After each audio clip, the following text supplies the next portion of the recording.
அஸ்ஸலாமு அலைக்கும். எல்லாருக்கும் ஈத் முபாரக். பெருநாளைக்கு நம்ம மட்டன் சீரக சம்பா பிரியாணி ஆக்க போகிறோம். சிக்கன் பொரிக்க போகிறோம்.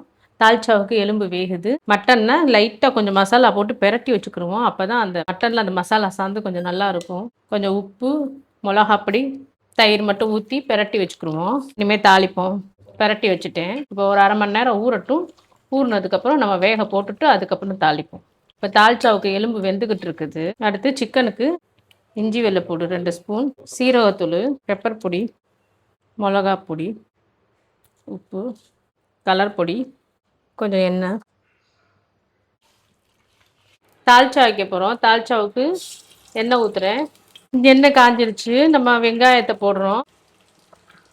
இப்போ வெங்காயம் வதங்கிருச்சு. இப்போ தக்காளி, மல்லிக்கீரை எல்லாத்தையும் போட்டுருவோம்.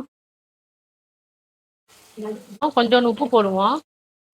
வதங்கினது போடுவோம். இஞ்சி வெள்ளைப்பூடு போடுவோம். கறி மசாலா தூள் மட்டும். இப்போ நல்லா பெரட்டிடுவோம். பெரட்டினதுக்கப்புறம் இந்த காயெல்லாம் அள்ளி கொட்டிடுவோம். அப்படியே விட்டுருவோம். 10 நிமிஷத்துக்கு இருக்கட்டும். அதுக்கப்புறம் நம்ம திறப்போம். இருக்கட்டும்.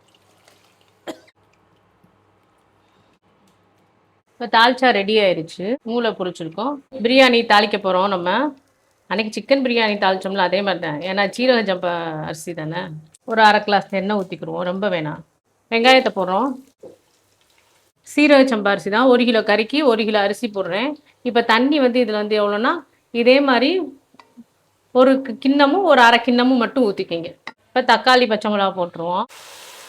மல்லி புதினா கீரை போட்டுருவோம். இப்போ இஞ்சி வெள்ளைப்பூடு நான் 1 கிலோ கறிக்கு எடுத்திருக்கேன். அதுக்கு ஒரு 4 ஸ்பூன் போட்டுக்கிடுவோம். பட்டை, ஏலக்காய், கிராம்பு. இப்போ தயிர் நல்லா ஒரு கிளாஸ், ஒரு 200 தயிர் ஊற்றிக்கிங்க. இப்போ நம்ம வேக வச்சுருக்கோம் இல்லையா கறி, அந்த கறியை மட்டும் அள்ளி போடுவோம். இப்போ எடுத்து வச்சுருக்கோம் இல்லையா மசாலா தண்ணி, இந்த தண்ணியில் நம்ம அளந்து வச்சு ஊற்றிக்கிட வேண்டியது. அப்படி மசாலாவில் செத்த நேரம் கிடக்கட்டும் கறி. பிரியாணிக்கு மசாலாவையுமே கணக்கில் சேர்த்துக்கணும். இதில் ஒரு கிண்ணம் மசாலா இருக்கும். இதில் நான் 1 கிண்ணம் அரிசி எடுத்திருக்கேன்.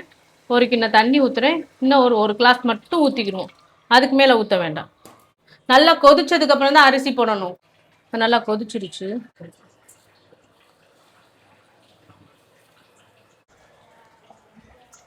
அரிசி போட்டாச்சு. தேவையான அளவு உப்பும் போட்டுட்டோம்.